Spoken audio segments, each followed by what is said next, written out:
যারা ইসলামী শাসন চান, আল্লাহর দ্বীনকে বিজয়ী দেখতে চান, তাদেরকে অসংখ্য মানুষকে পোড়াইটের মতো জেলখানায় পুড়ে পুড়ে মরতে হবে, অসংখ্য মানুষকে ফাঁসির কাস্টে ঝুলতে হবে, গায়ের রক্ত দিতে হবে, শহীদ হতে হবে, তারপরে ইসলামের ইমারতটা কায়েম হয়ে যাবে।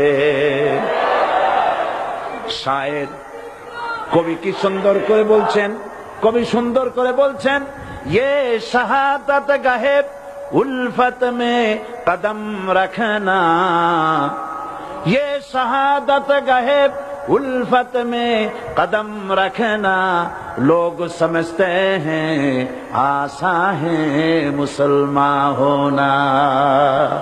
মানুষেরা মনে করে মুসলমান হওয়া খুব সহজ জিনিস। না, মুসলমান হওয়ার অর্থ হলো শাহাদাতের ঈদগাহে শামিল হয়ে যাওয়া।